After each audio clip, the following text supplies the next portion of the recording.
Warning. The following podcast is utter nonsense and may cause agoraphobia, kleptomania, insomnia, and oppositional defiance disorder.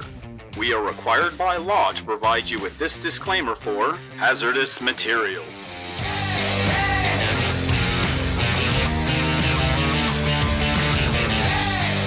Welcome back to Hazardous Materials, last week's comics this week, wherein we do talk about last week's comics this week. And we also throw in some multimedia at the news at the end because, like all YouTubers, we are slaves to the algorithm. And we are hungry for clicks.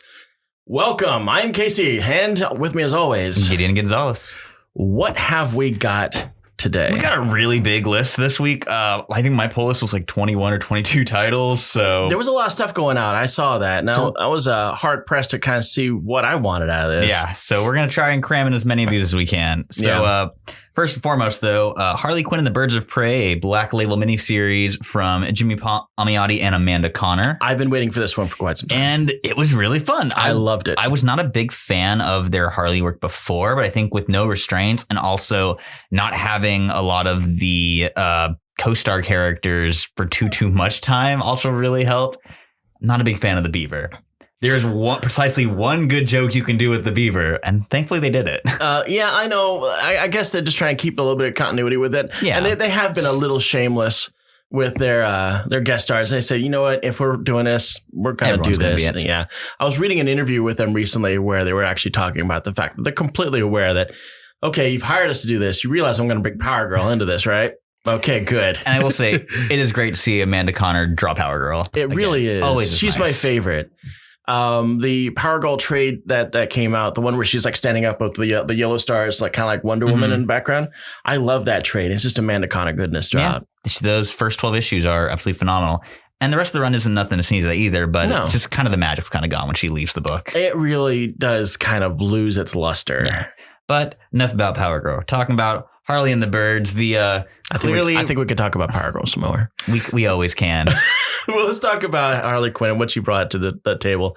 So this is a Black Label book. They're trying to go a little uncensored.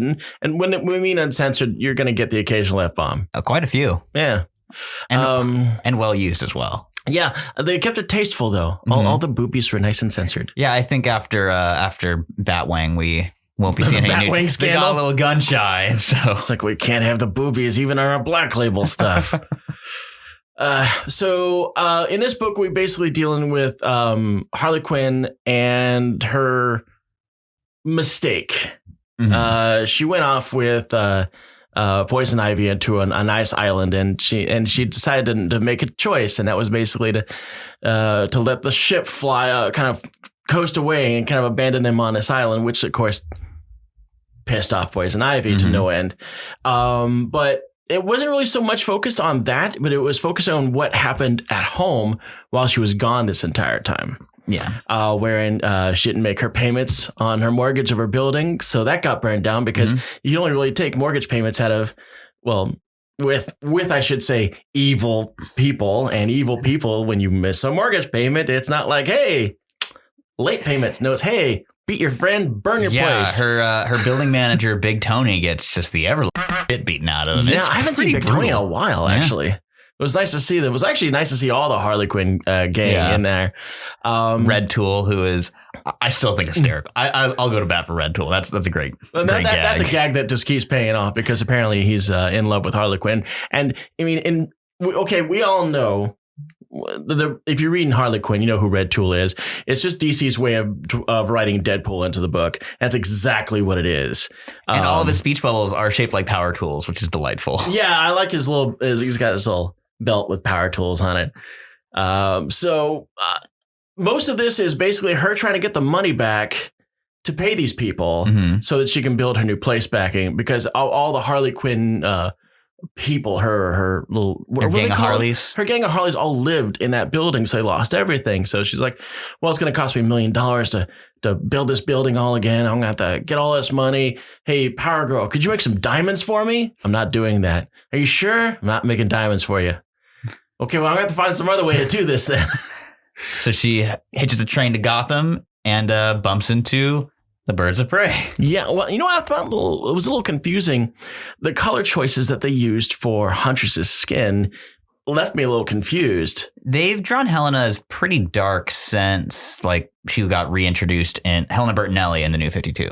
Mm-hmm. So she is more visibly ethnically Italian. Yeah, I was looking at that and I was like, maybe just because I've been staring at Harley his whole book, who was decidedly powder white. And I was like, maybe it's just my eyes playing tricks on me. So I started looking at everybody else and it's like, oh, Cassandra Cain's a little dark. Red Tool. Okay, Red Tool looks like a white guy. So what are they trying to say with this Huntress? Are they saying that is that what Italian people look like? And I just don't know it, or my brain is fried. Yeah, again, they have been drawing her darker since she was reintroduced in Grayson a few years back. Huh. Okay.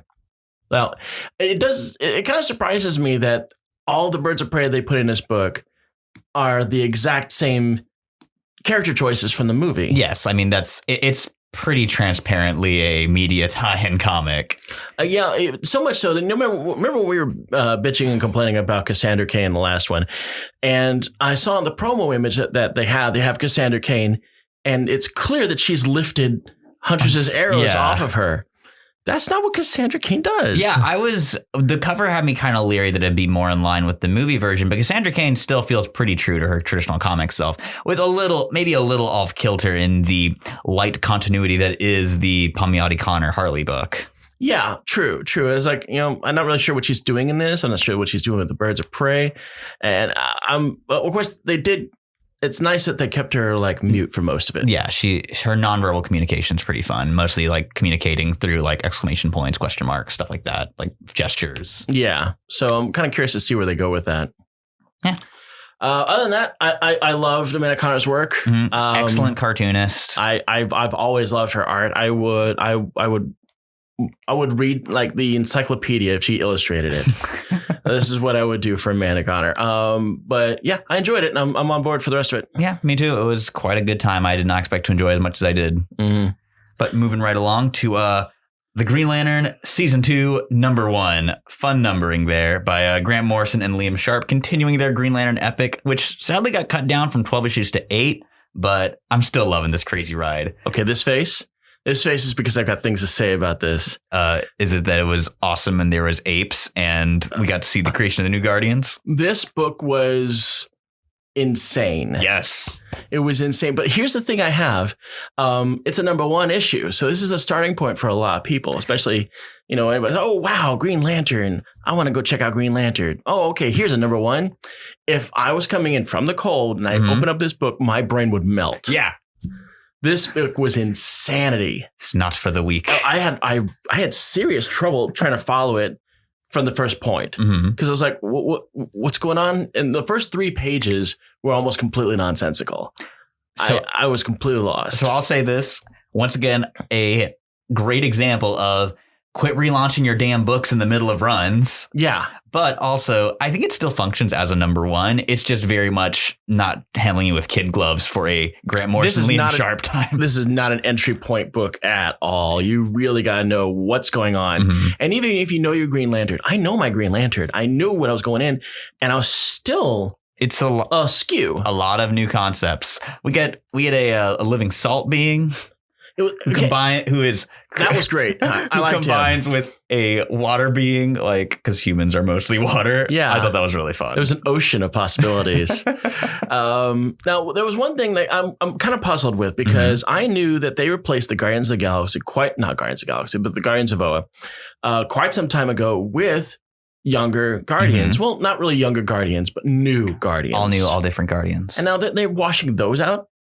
with another batch of new Guardians? Yeah.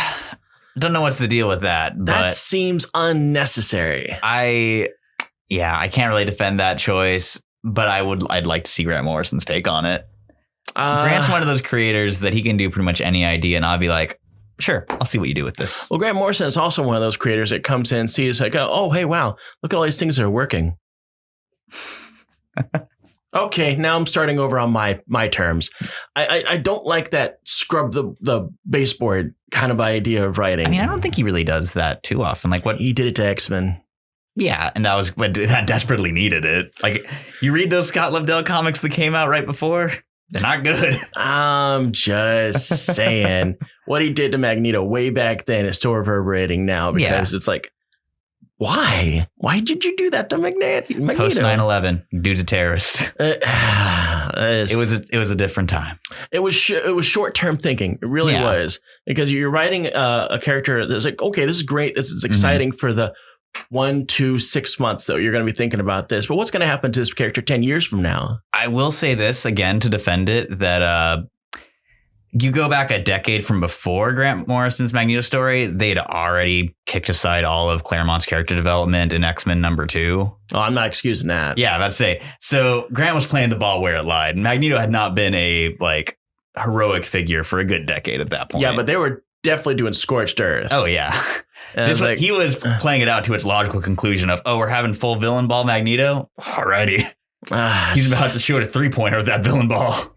I think he's a talented writer, but I don't like the Scorched Earth idea of coming in and even taking the good concepts and kind of throwing them out on their ass. And actually, counterpoint to the Scorched Earth thing, though, he is. I would say he's in one of the best restorative creators in comics, because you look at his Batman run, he took stuff that people were desperately trying to scrub away for decades. I was like, no, the Silver Age happened.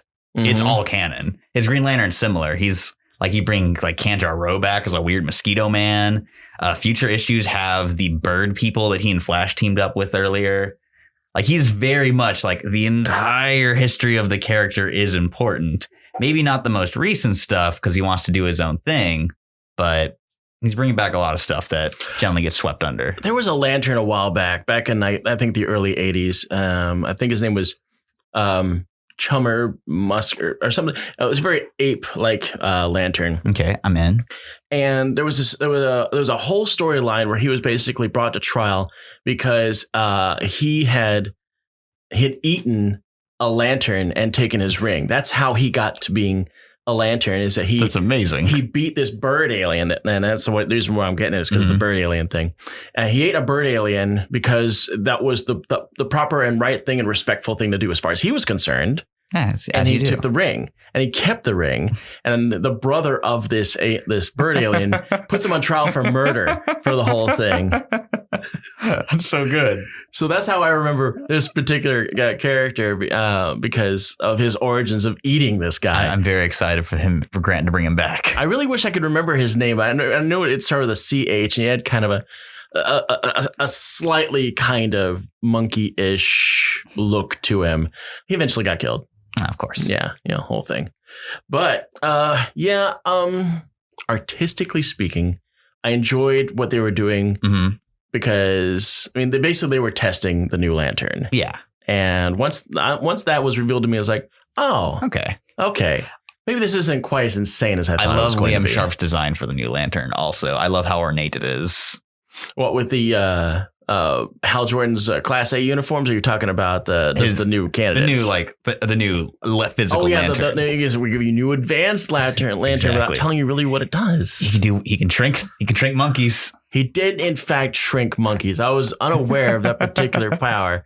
So I guess that's what the new Lantern's all about. Yeah, is you can do a little matter transformation. I kind of love that it's. Again, Grant Morrison doing Silver Age stuff when the ring could just do whatever it needed to. Yeah, whatever it wanted. Now, as long as they're not throwing cellophane symbols at people to entrap them, I'm okay. Just you wait. Bendis brought back a Nuclear Man in an issue of Superman, so anything's on the table. I heard about that, and I did not read that. He was there for a panel. I'm going to say I'm going to check out a couple issues after this. If it feels the way that this issue feels, I'm probably going to check out again. Well, there's only 8 of them, so. Oh, is that what's going on here? Yeah, I was very let down that initially it was supposed to be 2 12-issue seasons with the 3-issue Black Stars in the middle, but Green Lantern Season 2 got knocked down to 8 issues. So I've got a theory that it's to coincide with when DC does that big 5G relaunch in the future, that they'll be like, hey, we want to get this done a bit earlier, and we don't want to have Hal Jordan being the main Green Lantern, which... Don't blame him for that. I did enjoy the fact that they talked about how completely out of touch Hal is with the world. Yeah. We're getting Hal Jordan the Earth Adventures in this run. Yeah, he doesn't even. I'm excited for. He doesn't even know who president is. It's like, oh Hal, he's got a lot of catching up to do. Yeah, I have not seen Hal do Earth stuff in a long time. Yeah, there was the dumb stuff when he was looking like Gambit. Oh God! What do you mean with the jacket? Yeah, that was real bad. That's the very moment I stopped reading Green Lantern. That's a good call. But there was an issue of. Do you remember who was writing it? Vendetti. Exactly. Who will come back up later in this podcast. Oh God! But there was a recent issue from season 1 of Morrison's Green Lantern where he and Ollie did that little. Well, I think we talked about on the show. They did the hard traveling heroes bit. Yeah. But with Zine Arrow and Zine Lantern. It was great. I remember back in the late 70s, early 80s that Green Arrow and Green Lantern were basically adventuring out of a Winnebago. Yeah, that was the late 60s, early 70s. Was that? It got reprinted in the late 70s, early 80s. Oh, God. And it was, man, the late 70s and the early 80s, there was definitely the era of reprints. I saw a lot of weird stuff that I found out later was 60s stuff. God, I'm really old. Moving right along, we're going to talk about Superman Heroes #1. Now, this is falling in line with Superman's reveal to the world. And this is, I guess, a little bit of a fallback because this is how he talks to the heroes about what he did and basically taking their take. And it's a fun little anthology with just a bunch of little short stories of different characters reacting to the reveal. The opening one being, of course, that scene where he's at the Hall of Justice talking to everyone. You get little quick headshots by Kevin Maguire of JLI fame. Yes.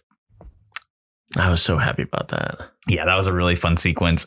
There's a great bit with Booster Gold climbing up on a mountain to yell out, Clark Kent, because he's been holding that in since he first traveled back in time. What did he call it this day? It's a Miracle Monday. Miracle Monday. Which is a Elliot S. Magan novel from spinning out of the first Superman movie, where Superman saves the entire world, but no one can remember it. They just vaguely remember something good happened on Miracle Monday. Huh. I can't remember what the exact date is, but it's like... It's one of the Mondays, I think, in May.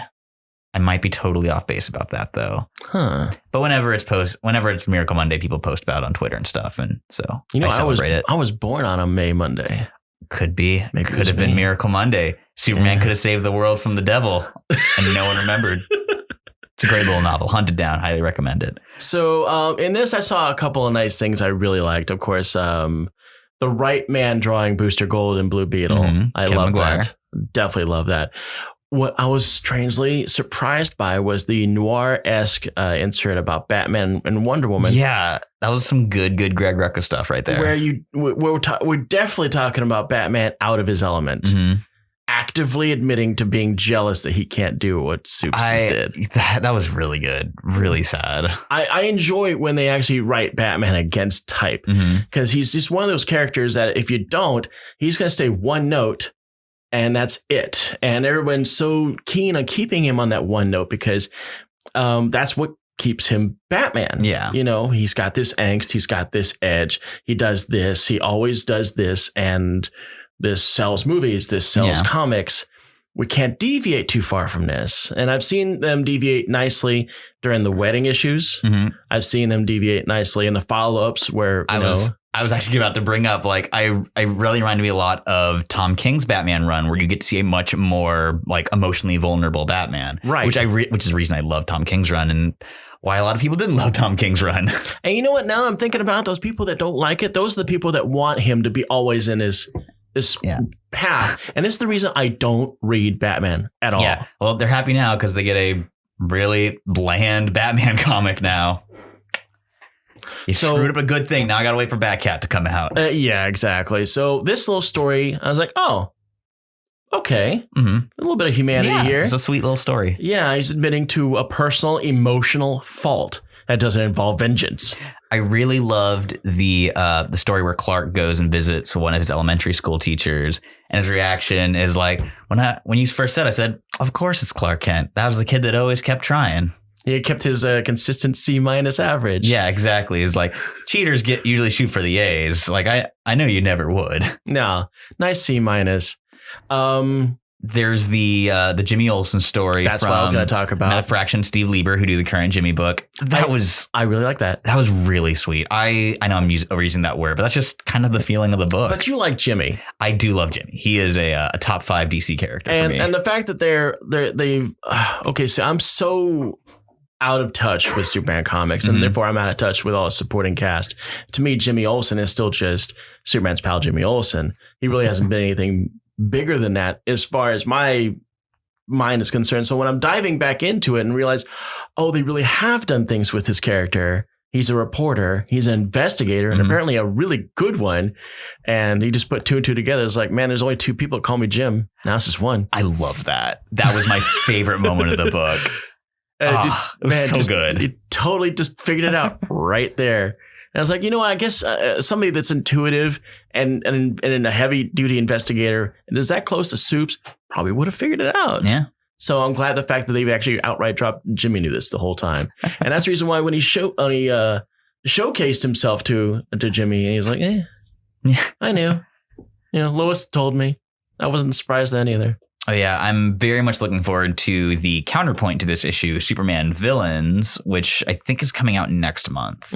Really good anthology here. Excited to see what comes in the next one. Yeah, because in the end of the book, you're left with this fact that apparently whoever owns the Daily Planet is involved in organized crime. Yeah, that was a big part of Event Leviathan. Yeah, and they're talking to him, and they realize, you know, we have to tell the truth, but if we tell the truth, everything's going to get ruined. The Daily Planet is going to completely lose its reputation. Everybody involved in the Daily Planet is going to be under scrutiny, you know, for this criminal. I will say, despite these being written by the same guy, I found a little bit of an issue with the Superman from this week, which it wasn't on our list, but I'm just going to talk about it real quick. Sure, go ahead. So part of Superman's plot is that the news team from the Daily Star is like, what the hell are we going to do now? Daily Planet's got Superman working for them. How can we top him? Yeah. And they get like a leak of Superman declaring himself Earth's ambassador to the United Planets.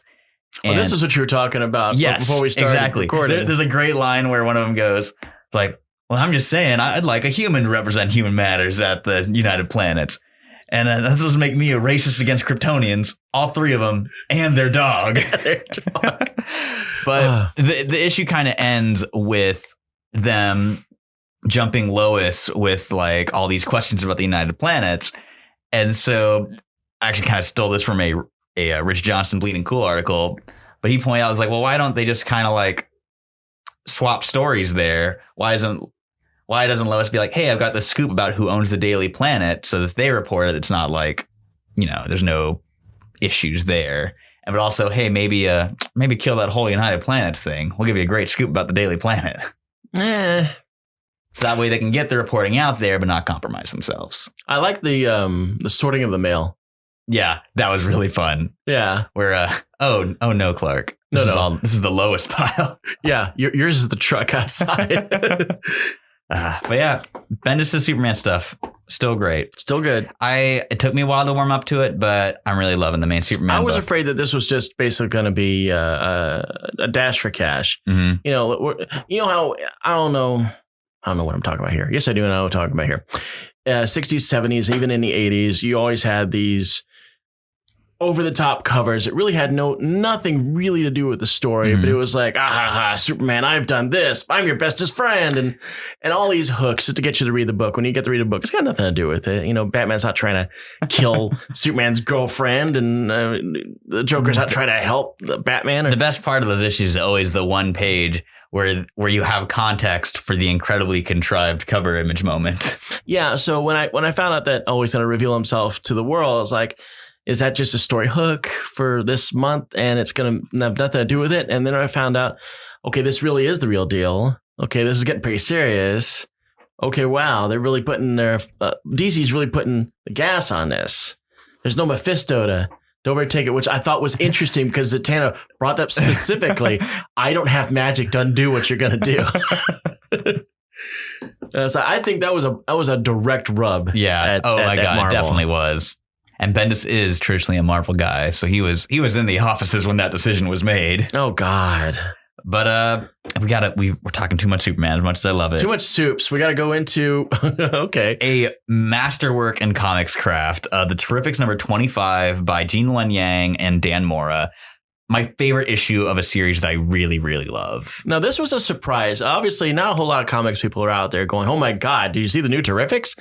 It's not exactly mainstream. Yeah, it's a weirder title. It's a weird title, and it's led by Mr. Terrific, who is of old school JSA fan or fame, and you got like Plastic Man in here and Metamorpho. My man Metamorpho. All-time great. Who do they call? What do they call him? Dexy? Rexy. Rexy. That's right. He is definitely a Rex. Rexy baby. Yeah, Rexy baby. Okay, so and Phantom Girl, who is the ancestor of the Legion of Superheroes character. Right. Now, see, this was interesting concept, very innovative, and as I was telling you, great on paper, not so much on digital. Yeah, this issue is a choose your own adventure book. Yeah, which in physical form is amazing. Yeah, flip. Oh wow, that happened. Now I read Flip all back. see all this stuff right here. This is all Gideon stuff. Mm-hmm. Here's my comics. So going. Oh god. Every time I had to choose, it got annoying. I can see that. I wanted to be part of the concept. I want to be part of the fun, but man, digital comics does not lend itself well to flipping pages quickly. Yeah.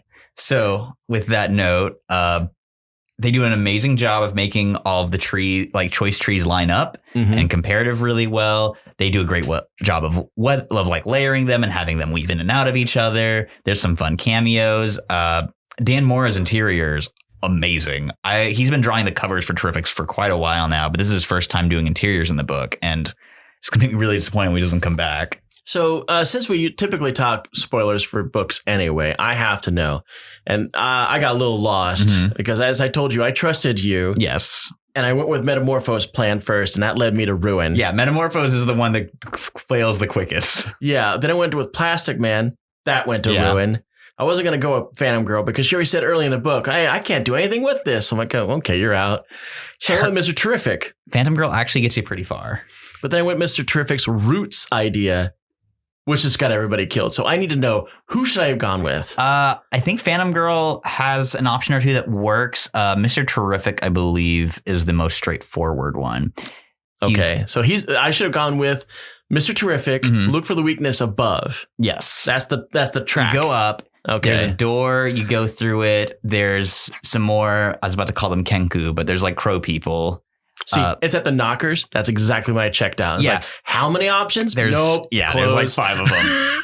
But yeah, use the right door knocker to get in. They have to understand the language of the bird people so they can talk to the king of the bird people and get a plan going. It's really fun. And even one of my favorite things when the stories do this is there's an in-universe explanation for the format or the infinity sphere. He's created an infinity sphere that gives him like all of the options and possible pathways of any choice. So that's kind of why the story is like it is. Didn't they do something like this in the Flash series recently?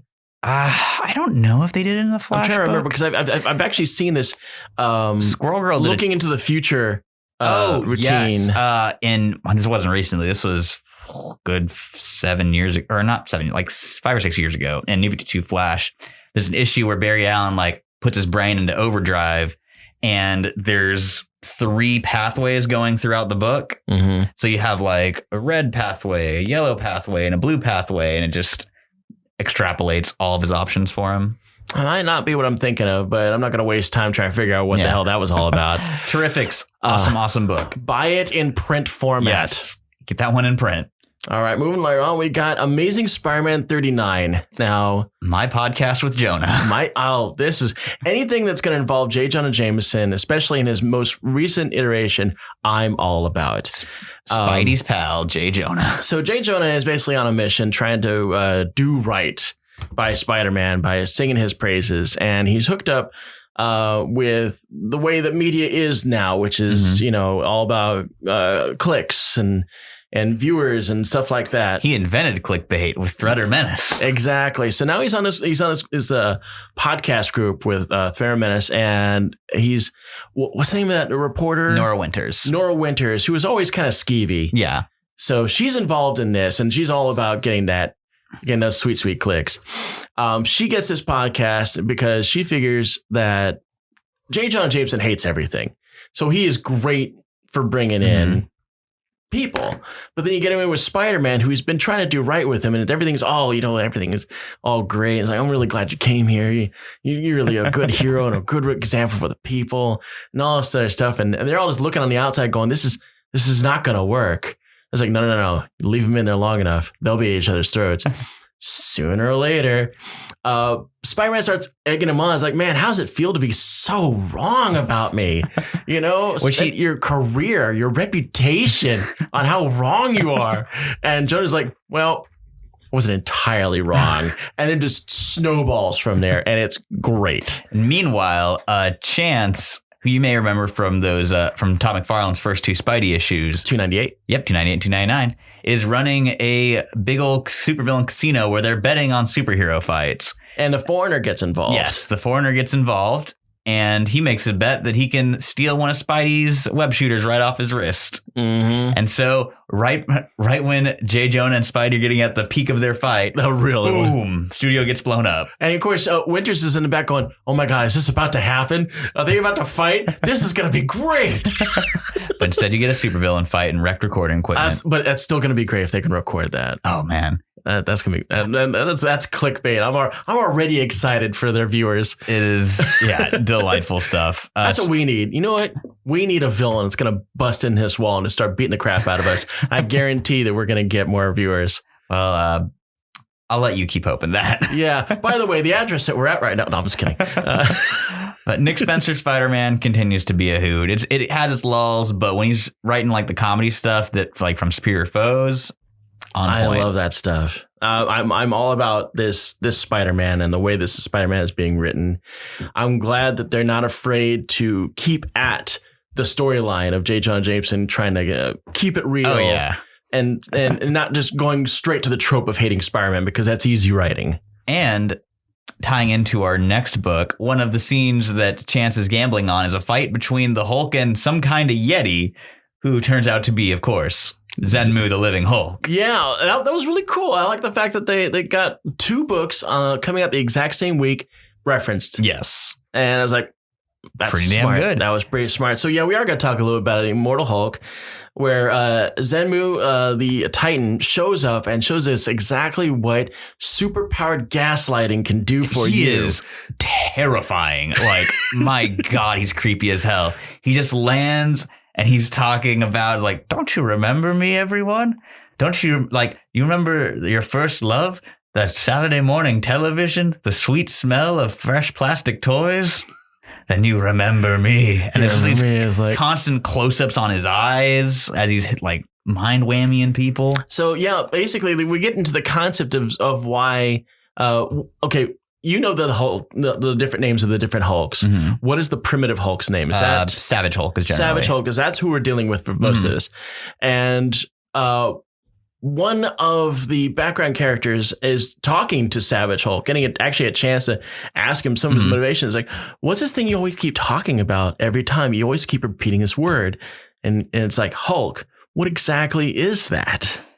Yeah, kind of the big thing is that Zenmu, the Living Hulk, is whamming people's memories of the Hulk. So even Devil Hulk doesn't remember. Yeah, so now what we've got is the supreme gaslighting that Zenmu the Titan is the Incredible Hulk. Yes. The Incredible TM, as the later solicitations explicitly referred to him as. Yeah, so much so it's even affected the memory of the character that's narrating the very first part. Yeah, she has a bookend of like reflecting on when she used to harvest MGH for the Kingpin. And they're drawn by Javier Rodriguez. So it's a far cry from Joe Bennett's art. Very different. Still excellent, amazing artist that I love. And the story ends with her getting busted by Daredevil. And it's like, I've always remembered I wanted to meet Daredevil. And the new ending for the story is, I always remembered I wanted to meet the Incredible Hulk. And it's Zenmu flying in. So I'm kind of curious as to where this is going to go, because I really haven't seen a Zenmu story in decades. Yeah, it's been a minute since I've seen him in anything. Yeah, I always thought he looked kind of silly, because my first experience to him was in the official handbook of the Marvel Universe. And I look at this guy, he just looks like a big Furby with armor parts. How am I supposed to take this seriously? And I was like, oh man, his catchphrase of "oh me, oh my," so creepy. See, I used to play TSR's Marvel Superheroes, which was a role-playing game, and gave a lot of stats to a lot of characters. And this involved, of course, showcasing what powers and how intense they were for characters I'd never seen before. And one of those was Zenmu. So I'm looking at this Furby, and I'm looking as a psionic ability. Like, oh crap, that's some Professor X mind melting kind of shit. Yep. And it's not a major plot point, but my personal favorite part is when Absorb Man turns to Starscream. Oh God, yeah. No guidelines. So he's getting sent into the thick of the fight, and he climbs up on the roof of the plane they're on, and Puck's like, "Don't just absorb the metal, absorb the engines." And he goes, it's the nice thing about getting your powers from a trickster god, not really rules. Hell, some days there aren't even guidelines. And then he turns into a robot plane and flies off. That was the greatest. So good. Oh my God. And the funny thing is, I actually felt like that was what was going to happen. You are talking about magic. You're talking about a trickster god. There are no guidelines. When I got to that page, I sprinted to the room that my girlfriend was in and was like, look at this. He turned into a robot plane. Did you get a blank look? Because I don't think she's a comic fan, is she? Oh, she does. She actually reads a good chunk of my books. Like she reads all the X books. She doesn't read Hulk. But almost every week I have some big reaction to something in Hulk. So. we need to harness your comic energy. I think we would save the energy crisis. But moving right along to a crisis, though. Thor. A broken base between the two of us. A gnashing of teeth between friends. Yes. So I, like any hot-blooded, breathing American, adore Beta Ray Bill. Icon of stage and screen. My producer raising his hand also loves Beta Ray Bill. Page and screen. Now, apparently I'm being labeled a sociopath because I couldn't give two square about Beta Ray Bill. He's a good horse. He's the only good horse. Now this comes back to the whole, and I've brought this up before. I've never enjoyed mythological heroes. Mm-hmm. So Thor, I couldn't care crap about it. Movies, yay. Comics, boring. And that Beta Ray Bill comes part and parcel with that. So, of course I'm not going to like him. Disappointing. And that makes me a monster. It does. That makes me a monster. Yeah. You're worse than Galactus, who killed all of Beta Ray Bill's people. See, I don't even know enough about Beta Ray Bill to even know, did Galactus kill all of his people like then, just right now? Or was this like part of his history? That's part of his backstory. Okay. When he's introduced, he's guiding Scuttlebutt, which is the ship of like all the surviving Corbinites. Because he's a hero. And that's what heroes do. Now, here's the thing. When it comes to mythological heroes, if it ain't Hercules, I don't give a crap. Well, Hercules is the best of them. However, that being said, my own personal feelings about that being said, I do like what's going on with this book. And I do like the fact it's new and fresh and they're making him like the Herald of Galactus.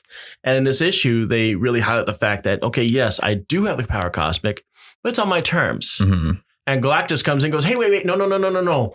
You're my slave. That's how this goes. No. Yeah, Thor's got that. He's got that Odin force. Yeah, he can dunk on people. And that's exactly what he did, because he's basically he's explaining. Listen, I've still got the hammer. What does that tell you? And it's just a knockdown, drag out brawl between Thor and Beta Ray Bill, and it's heartbreaking. Because in that reveal, he also tells Beta Ray Bill, "Hey, listen, I'm here of my own free will," and of course, Beta Ray Bill is betrayed by this. Yes, and. Because you are bringing the Devourer of Worlds exactly, with you. Who devoured his own world. Yeah. And there's the big moment of the book is Thor throws Mjolnir at him. Beta Ray Bill is catching it and holding onto it and standing his ground. And Thor is like, no power in the realms can get between me and my hammer. And we're going to throw that image up there. Beta Ray Bill goes, and yet. And so Thor is like, let go, brother, or I'll tear your arm off. And he goes, do it. See what happens. And I was thinking, is how do you deal with that when you've got the person you've thrown the hammer to is worthy enough to hold it? Is it going to do what it's supposed to do? So Thor instead uses his power to take Stormbreaker, Bill's hammer, and shatters it on Mjolnir. And just that scene broke my heart. I was very sad by that. It's like, brother versus brother. He's got Beta Ray Bill's got his great new costume with his big flowing mane. It's the blue and the gray all over again. Broke my heart. But the issue ends with Sif coming in, protecting her man, Beta Ray Bill. Glad that ship's still around because I love it. Is that what's going on there? Sif's in? They had a bit of a thing. But she comes in just be like, Thor, this is getting out of hand. You need to calm down. And so I got the power cosmic. Hopefully. I want Bill and Sif to put Thor in his place. He's gotten too big for his britches. His Odin-sized britches. So what is your speculation? How do you think this whole thing is going to settle itself? I got no idea, which is a great feeling. Yeah, because really... they're there doesn't appear to be a path on this that is not going to damage someone. Yeah, like they gotta get Galactus's 5 MacGuffin planets so he can eat the Black Winter, but Thor's not gonna have a lot of friends left by the end of it. Yeah, that's what I'm thinking too. So moving right on to the good stuff. Now we're bringing you the X report. Pew pew. And here we finally part 1 of getting some answers that have been laid dormant since Hawks and Pox. His next issue is going to be the big Nightcrawler issue. Yeah. This issue is the big Mystique issue, which explains what her mission was. Back in the Sentinel factory that was going around the sun, because she definitely was up to something, and she got sidetracked for a little bit, as she says, and then knocked out of an airlock. Yeah, and this part breaks my heart a little bit because I'm a huge Mystique fan, and I really want her to be on board. But at the same time, I understand her price for being on board could be too great. Because, okay, you should know, this is the book that they outright tell you that Destiny and Mystique were lovers. There's no gray issue. Yeah, she screams, I want my wife back. I want my wife back. And I can understand why Xavier and Magneto are a little hesitant to do that, because Destiny sees through all bullshit. They have explicit command from Moira, do not bring back Destiny. Never bring back Destiny. And unfortunately, Destiny knows all about that jack shit, because before she died, she told Mystique, hey, listen, this is going to happen. And when they don't bring me back, burn it all to the ground. Yeah. And Mystique realizes that they're just dangling this carrot in front of her and they're never going to actually bring her back. They keep moving the goalposts. Like, do this task for us and we'll bring back your wife. And then over the course of the issue, she realizes nothing's going to be enough. It's just too dangerous. Yeah. They're just pulling her along. I mean, they could nerf her, but then that would kind of go against the whole concept of what they're doing. I'm very excited for the possibility of Mystique bringing Destiny back against everyone's wishes and new Brotherhood, baby. I think that's what's going to happen here. Coming back. We all knew that these villainous mutants were going to be X-Men villains again. We're just kind of figuring out they have to have new priorities, new motivations. And this carrot dangling, as you call it, is that's going to do it for Mystique. She doesn't truck with bullshit too long. Nope. But this is important. This is important enough to her that she gives a crap. Yeah. And we should actually reveal what her secret mission was in Hawks and Pox. It was planting a portal seed in the satellite. Yeah, so they can go back and forth now. So they have access. Yeah, smart thinking. Yeah, good stuff. And then, of course, it goes back and it showcases that the background characters you were ignoring in the first part of this comic was actually Mystique doing her work. Yeah. She finds out that they're building Nimrod. They're getting close. Yeah. And Xavier and Magneto are like, why didn't you stop it? And she was like, can't kill humans. Yeah. It's like, we got a law on Krakoa. And they're like, well, you could have just done it anyway. And she's like, nope. No. Give me my wife back and we'll talk. Yeah. Doot. When I hear them go, well, you could have just done it anyway. And I'm thinking about my boy in that dark pit that he's still in. Yeah. Yeah.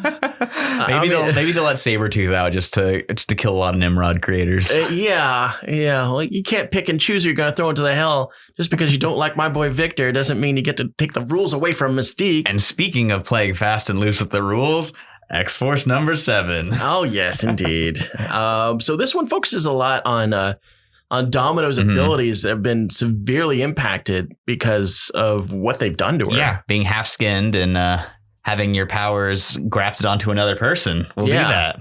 And she's still in this messed up form. Yeah, like her skin is slowly but surely coming back. But and this is what I was telling you. I don't think they're going to have a Domino book until that gets resolved. Yeah, not anytime soon. Yeah. Oh God, I can't wait to. I'm sorry. I'm jumping ahead. I know I'm jumping ahead, but you know that incredible artist that was in Domino, David Beldion? Yes, who we're going to talk about here in a little bit. I cannot wait to talk about that. Oh yeah. We got some stuff to talk about him in a little bit. And I'm super excited about it. So she actually goes out and meets up with Colossus, who is actually a former lover of hers. Yeah, I really like that scene a lot because they both died on different but similar missions going out into the world and have been resorrected. And now this is the thing. Colossus is pretty messed up by it. I don't remember how Colossus died. It was kind of just a footnote in X-Force number 1. Was that what happened? I think it was X-Force number 1. They mentioned that he was in Russia and got killed. But it was not a huge deal in the book. Okay, because I was going back. It's like, I don't remember that. I think he either was killed or he got picked up by the Marauders or something. But yeah, it was a very small part of X-Force #1. Okay, so I don't feel so bad about losing out on that. Because I remember he was on the cover of X-Force #1, so I was surprised that it's taken him this long to come back to him. But that is kind of surprising. Yeah, he's on the beach painting while Domino is running in the middle of the night. I did enjoy that he's wearing a version of his old Cockrum uniform. Yeah, that was pretty cool. Mm-hmm. It's very rare you ever see Colossus in human form wearing the Cockrum uniform because it's got that Speedo action. Yeah, and it's got some serious side boob. It's a very sexy outfit. This is very true. But that's what happens when you become a big armored thing. Your clothes can become a little more liberal. But the big kind of shock of this issue comes at the very, very last page where we get to see who has Domino's powers. And it's some sort of anti-Domino? Yeah, it's like a nega-Domino. Yeah, so, she's got like pure black skin with white hair and a big white pip on her eye. Yeah, so apparently there's an assassin that's been running around and she's been killing pro-mutant influencers. With very good luck. Variety of fancy luck. There's one where she is in a manhole beneath a taxi that is stopped just because a child's balloon has run by and has startled the cab guy long enough for it to stop. And she shoots from the manhole straight up into the guy's head. It really reminds me a lot of a major disaster from DC after Underworld Unleashed, where his powers changed from having weather control powers to controlling probability. And so he would have all these ridiculous like Rube Goldberg things where he's like, yeah, I will like flick this thing over here, which will cause this kid to drop something and it'll roll into the street, which will cause a car to move over here and it'll result in this huge supervillain plan. And I really love powers like that. I remember Major Disaster. Wasn't he in like a Justice League team for a while? Yeah, he was in Joe Kelly and Doug Menk's Justice League for a hot minute. Yeah. God, that was when he had those luck-based powers. And so I'm excited to see Evil Domino with those. Yeah, I'm kind of curious as to what is really going on here with this, because it seems even by mannerisms that it's Domino, just Nega Scott version of her. Oh, I'm not Domino at all. Some would say I'm the reverse. Yes, indeed. So that's what we're dealing with here. And that was the splash page they give us as we're going into the next issue. Next thing we're going to be focusing on here is Excalibur. Now, I was more invested in this issue than I was. Mm-hmm. They're kind of bringing me back now. Cullen Bloodstone. Cullen Bloodstone from Avengers Academy and Avengers Undercover. Yep. Is doing a return. Now, he's a real bastard now. And some people may not remember him. If you've actually ever read Avengers Academy, he was the kid with the black shirt and white skull thing, like he's like a Simpsons character or something like that. And he's also Bloodstone's brother, and Ulysses Bloodstone's obviously son. Yeah. And his whole shtick is that Ulysses Bloodstone took him to like this weird alternate messed up Earth. But the express purpose of is like, I'm going to leave you here for a day and make you a man. And unfortunately, Ulysses got killed. And then that left this guy in this alternate Earth, in this alternate messed up Earth with 2.5 years. Father of the Year, Ulysses Bloodstone, who once threw a baby Elsa into a pit with like an alligator or something armed with only a fork. Yeah, read some old Bloodstone stuff. Now we're talking like some 70s level magazine stuff. Bloodstone showed up in like Deadly Hands of Kung Fu sometimes, or I think he was in a Marvel premiere. Yeah, they were in the magazine books. Yeah. He was a piece of shit. He's got a big old rock in his chest. Yeah, he was like a man's man. I'm gonna make a man out of my son. I'm gonna throw him in an alternate universe for a day. God, I hope I don't die permanently. And then he did. But you know what? He gave us Elsa Bloodstone. He did. Which is the best thing I can say about Ulysses Bloodstone. Yeah, his contribution to the next wave. Also a Bloodstone Hunt. Great Mark Gruenwald Captain America arc where everyone's trying to get a hold of the Bloodstone. Oh, that's right. Yeah. It's where Crossbones is introduced. Yeah, that's right. I was actually reading around Captain America around that time. I loved me some Captain America around that time. Mark Gruenwald, man, he is the GOAT Cap writer. Apologies to Ed Brubaker, but... That was actually very close to the Streets of Poison storyline. Yes, that's around that same time. I love that story. Gruenwald's Cap run, and I think I bring this up every time we talk about Captain America on the show, but it's part of that holy trinity of like Claremont's X-Men, Peter David's Hulk, Gruenwald's Cap for these like 10-year plus Marvel runs. Wait a minute, did Mark Gruenwald do the Serpent Society issues? Yes. Oh, he is a god. Yeah, Mark Gruenwald was on that book from like the early 80s through like almost right up until Heroes Reborn. Serpent Society is easily in my top 10 favorite villain groups of all time. And he created them. I love those guys. They're so goofy bastards. Created Diamondback, Cap's best love interest. Yeah, to this day. And she was part of the Domino book that was out recently. And I was really glad they maintained her as a friend and didn't do the whole, I'm a secret enemy bullshit. And I really thought they were going to do. And while he didn't create the Squadron Supreme, he did write the amazing 12-issue book, which is a Watchmen tier quality comic. And so much so that when they made the trade paperback after he died, they mixed his blood in with the ink. There's his ashes. His ashes. Yeah, his ashes are right. I'm sorry. I was thinking about what Kiss did. Real Kiss blood. Yeah, because Kiss did this. Kiss was making a comic with Marvel, and they put their blood in the ink. But no, this was after Grunwald unfortunately passed away, and they put his ashes in there. Yeah. The 12-issue Squadron Supreme is definitely up there on the must-have list of trade paperbacks. Oh, yeah. Easily. But man, we've gotten crazy off course. We have. Back on Excalibur, the crew is having a cool down after all of the craziness that has happened with good old A staking his claim in Otherworld. A is definitely on his days. And we get a little bit of a... Exodus is there for once. Yeah, of course, because Exodus shows up. A is apparently trying to be the complete transparency guy, so he can earn the trust, I guess, of his teammates. His fellow so it's mutants. like, well, he's basically like, check out my diary. And he's like, this is my grimoire. Check out all of my secrets and all of my stuff. Here it is. And of course, Betsy Braddock, right out the bat, okay, I'm okay with this. This works out. They need to get them some, I'm trying to remember why they need to get the MacGuffin of werewolf skulls. But they have to get werewolf skulls for some spell or something. I forgot. I'm struggling to remember why, but it's a fun issue. Even the reason for the MacGuffin was really never important to me, but as far as they want to go, it's a good MacGuffin because they're bringing back some old Alan Davis Excalibur villains. Yeah, the and as far as villains go, werewolves. Some people that have a loose memory of Excalibur, they'll think, "Oh, hey, werewolves, those are nice and silly." No, messed up. They are seriously messed up. They kill everybody that they imitate. That's real skin that they're wearing. So that poor girl halfway through is like, well, she's dead. As soon as I saw her, that's a werewolf. And so they're on a very British wealthy royal hunt with Cullen Bloodstone to hunt these. And Cullen is like, these muties are using powers. That's unsportsmanlike. Hunting cats. Yeah, Cullen Bloodstone Are those hunting cats? In lieu of hunting dogs, as you can see here, has hunting sphinx cats. Yeah, we need to show you the hunting cats. Meow, meow, meow, meow, meow. They're very What cute. in the hell is going on there? Very cute. Love them. Oh my God, that killed me. I wish they had actually shown them for more screen time because that is comedy gold. Well, maybe we'll get him in the next issue because next issue, Cullen's flipping the tables on him and going to hunt him some mutants. Is it me or did Cullen age like he did because he was like a young teen back He's like in a 13-year-old kid. And now he's like a grown-ass man. He's probably like 18 or 19. I'm going to make my producer's life even worse. Take a look at Cullen here from Avengers Academy. And then checking him out. See? Now check him out what he looks like in this book. He's growth spurt. He's got some road miles on him. A bit.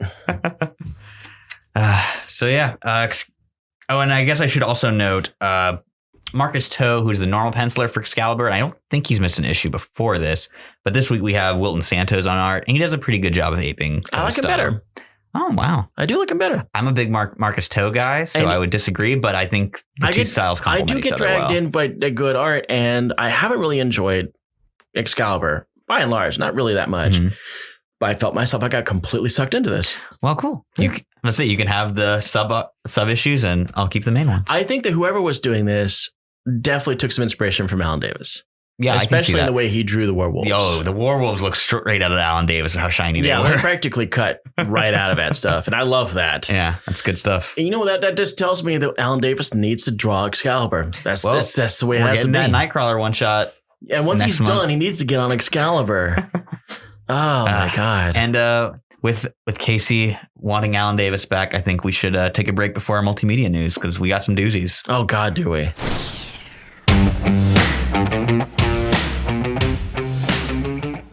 Hey, this is Brooke with Haphazard Fiction Studios, and welcome to episode 23 of Hazardous Materials, last week's comics this week. We do hope that you guys are enjoying the episode so far this week. I do know Casey and Gideon love what they do over here at Haphazard Fiction. So once again, I just want to implore everybody out there that if you've got any comments, ideas, requests, things you love, things you hate, please share them with us. That is the only way we're going to be able to get better over here. And, we definitely want to be able to make the best possible video podcast or YouTube podcast or whatever podcast that we possibly can. You can share that with us in the comments down below. You can share it with us in, you can message us directly in social media, but whatever you guys have, we are here for you. So please don't hesitate. But once again, we do appreciate you guys showing up here for us. And I take you back to Casey and Gideon with Hazardous Materials. And we're back with the hottest multimedia news fit to print, but we don't print it. We don't print it. So, first off on the list, just a real quick drive-by reporting here. J.J. Abrams' Spiderman comic has been pushed back 4 months now. Only because they couldn't push it back infinitely. So, for the 3 people still reading the book, sorry about that. Really sorry. And that's all I have to say on that topic. Yeah, who the hell gives a crap about that? I mean, I think that's just Marvel saying, we really don't want to be involved in this. And, Abrams, fine, great. We're writing your book, but Zasker. Brush it down the line. So else to deal with it. More importantly, yes, David Baldeón shared his design for the costumes for the new X Factor, and they look amazing. They're super awesome. There's so many neat ideas that they've thrown into this. It's Polaris' best look ever. I'll say that. Yeah, they get them all in unique looks, as you can see going down the line here. Got Prestige with the red and Dakin with those samurai pants. Yes, Prestige with the yellow, and I really Prodigy with the yellow. What did I just call him? Prestige. Did I call him Prestige? You said Prestige twice, yeah. Damn it. It's okay. I knew it. Thank you for rescuing me from that hell. So we got a new symbol going on here. It's not exactly an X symbol because this is like their badge or their investigative stuff. It almost reminds me of the Green Lantern logo. And when you sent me this picture, I really thought, okay, are these lanterns? Because I saw it on my phone. All I could saw was the color stripes. And I was like, when we got into it, and I realized it was X Factor, and I almost lost my crap. And I was at work at the time. So I'm so stoked about this because not only have they done this, they also decided, you know what? We're bringing Aurora into this. Yeah, because she wasn't on the original cover. No. But now, we have Aurora, and we've got, why am I blanking on his name? Northstar, there we go. I think it's the first time that we've actually seen Northstar and Aurora together in quite some time. Has Aurora been dead? She's been dead and back a few times, but not this most recently. Okay. Oh, she was in the Alpha Flight stuff when they were in space, right? Mm-hmm. Okay. So she's been around. She's been the victim of like a mental illness that's given her like multiple personalities, and some of those personalities don't play well with others. Well, I certainly don't trust John Byrne to write that with any kind of subtlety. No, and I trust Leah Williams too. Yeah. Well, I looked up on Leah Williams recently, and I didn't know that she had done the Gwenpool issues I liked so much. So I'm super excited about that. They really have not done a lot with Aurora by herself with any justice. They've done Northstar. He's been part of the X-Men. He's gotten married. It was a big event. He's been by himself largely. He was a leader of the Astonishing X-Men, if I'm not mistaken. I think so, yeah. I know he's at least a major part because the book he got married in. But all this time, where the hell's Aurora been? I really do think it's time for them to start showcasing her as a solo. Huh? Now, I do want them to both together because both together, they got that cool power. Wonder Twin powers activate. Yeah. No, at some time, I think that Walter Linglowski did something to their powers that made it so when they touch that it doesn't happen anymore. And I think they did that because of her request. Okay. But I want her to see some solo action. I want her to get some sunlight put on her. She's a female Marvel hero that Marvel really hasn't done a whole lot with. Well, I'm sure that since they were kind of saving the reveal of her for the costume reveal, they probably got something big planned for her. Well, I know that they weren't really even intending to bring her into the book. Oh, yeah. I mean, it wasn't until this particular drawing came out that the guy that was writing it goes, wow, I really like that. I really like what you're doing with Aurora. Yeah, we're going to put her in a book. It was really just off the way this looked. Is how Aurora got introduced into the book. And I'm glad that happened. Well, cool. And I want a pin with this logo on it. It's a great logo. I'm excited for. I've already been like, when are we getting those new Dawn of X logo shirts they're using in all the X books? Yeah. I want an X Factor one. I want an X Factor one. Make it happen, Marvel. I saw some early images of this, and it does, like, the first pages are straight off the fact North Star and his husband. And immediately I spotted my favorite, my new favorite artist, which is the guy that did the Domino series. David Aldeon, yeah. And so I was super stoked about that. We got quality artists. We got apparently a good hook. I think this is going to be in good hands. And if it's not going to be Peter David, at least it's this. Yeah. It's the book I'm most looking forward to in the X line from Wave 2. Then this is the big bombshell story of today. Actually, wait. No, before we get bombshell, we're going to bombshell. Keep you waiting. We got soft bombshell, and the fact that apparently whatever's going on with Marvel and Hawkeye, of course, the TV series is going on Disney Plus. Whatever crap that they've had to delay about is out the door. I can speak English. Because Hawkeye is apparently back on the production schedule for this fall. Awesome. And that means we're not probably going to see him until 2021 at the very earliest. But at least, I guess, whatever problem they were having has gotten sorted out. I know that one of the problems is that I think they had to redo the casting on Kate Bishop. Okay. And I think there was some scuttle that with, I guess, Jeremy Renner had some kind of a personal problem going on. The very public falling out with his ex-wife, and that's a surefire way to stop your career right there. Yeah, and do you remember the Jeremy Renner app? No. Oh, he had a very strange app. You should look it up. I heard there was something about that. It was a ill-advised vanity project is the charitable way of describing it. Well, I've seen Jeremy Renner in interviews, and I've seen him completely just destroy an interview. Yeah. He's sometimes not the most sociable dude. Well, this is probably going to be his last Hawkeye project, so pretty sure of it. And if it's based on the Fraction Aha run, hope it's a good one. You know, this actually might just be a godsend for him. Yeah. For him to have a Fraction-filled run on television. I'm all about that. That'll probably save his image as far as I'm concerned. But that isn't the big thing we want to talk about. Yes, the big thing is... First look at Batman. Oh my God. Pattinson is in the house. So our director, was it Matt Reeves? Matt Reeves. Put on his Twitter, I think it was Twitter, right? It was Vimeo that he linked from his Twitter. Is the first look or the screen test of the Batman costume, at least from the cowl to the chest. Mm-hmm. And it looks good as hell. It still looks great. And it's definitely stirred the pot. When you sent this to me, the first thing out of my mind was, is this legit? Because I'm going to start posting the crap out of this on every social media I'm on. So there's a ton of details on the suit that I really love. I love how armored it looks. Mm-hmm. I love that the cowl is, and this kind of stands antithetical to what I just said, but I like that it's leathery and has like visible stitching on it. Yeah, I thought that was kind of an interesting choice. I like the collar on the cape. Mm-hmm. And of course, this is the thing that everyone's talking about is the intricate logo. Yeah, looking a little technical. Yeah. Like a... My first thought was, oh, cool. He's got two flippy batarangs. I just thought it was just some pieces that were put together to make it look like a cool logo. But a lot of people have been spitballing the idea that is like, hey, these kind of look like parts of a gun. Did he like rebuild Joe Chill's gun into a chest plate and split it in half and splay it out? Yeah, which is kind of an idea that Kevin Smith and Jim Lee did in Detective 1000. But I like this a lot better because it's not just melting it down into a plate. It's like, oh, these are gun bits. There's probably something to that. Yeah, I think it's a reasonable idea. I still think it might just be a couple batarangs on his chest, but if it is actually the gun, then wow, Batman's got some issues. That's super cool. It gives a lot more credence to Robert Pattinson and Matt Reeves. Davis was like, yeah, this Batman's gonna be it's gonna be pretty wild, pretty out there. Well, you'll have to. Wild and crazy guy.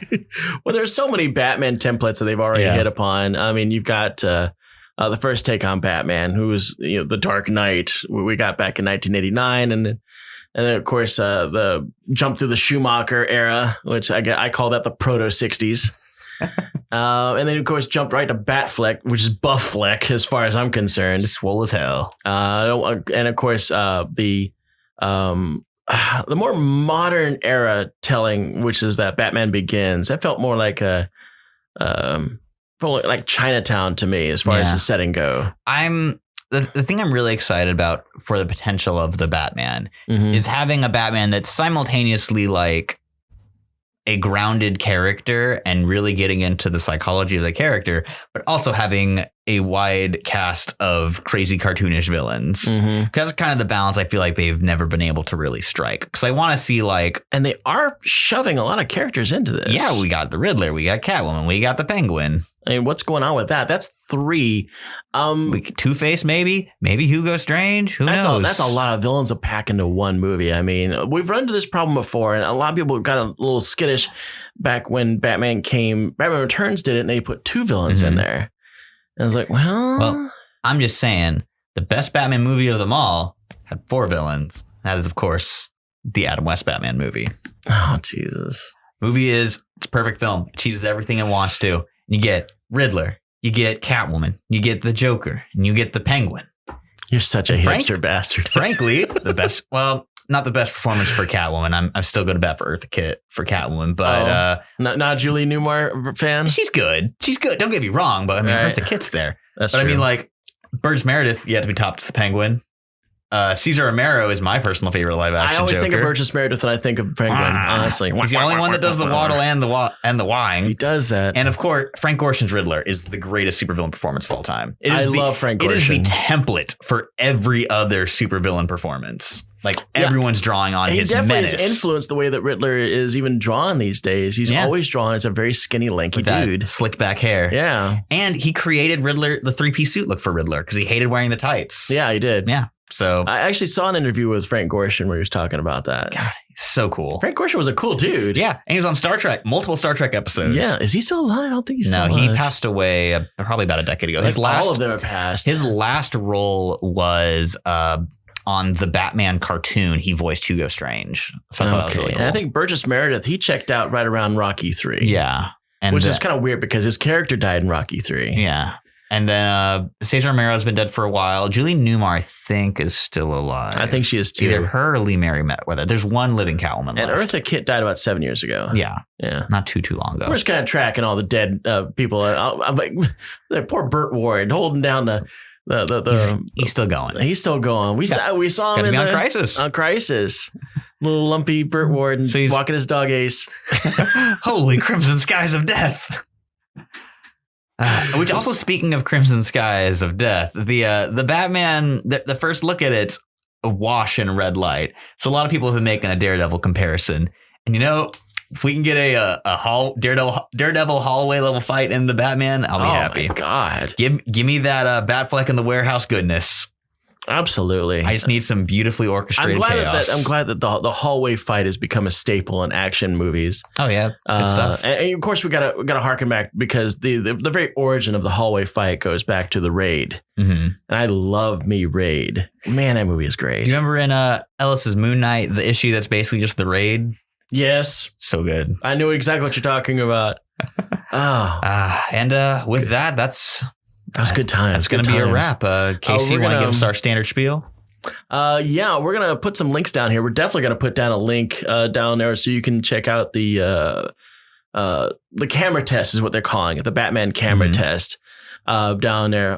We have a Patreon site. We're still fostering and throwing stuff on there. I've got my own stuff on Facebook with my comic book facts. You can also check us out on Instagram. I don't know. Do we need to get on Twitter? I brought this up a couple of times. We got a Twitter? We don't have a Twitter. We don't have a Twitter. Robert tells me we've got a Twitter. I've never seen it, but I trust you. I trust you, Robert. It's out there. Don't leave me astray. It's on the bad side. We're definitely involved in social medias. Please check out all of our social medias. Give us a follow. Give us a like. Give us a comment. Give us your money, maybe. We like that last part, but we're still burgeoning. We appreciate any other support you can give us. Yeah, give us a like, give us a dislike. Hell, crap! Apparently that's happened a couple of times. We're okay with it still. Screw it. Anyway, thanks for coming. We'll see you next week. Yeah, have a good one.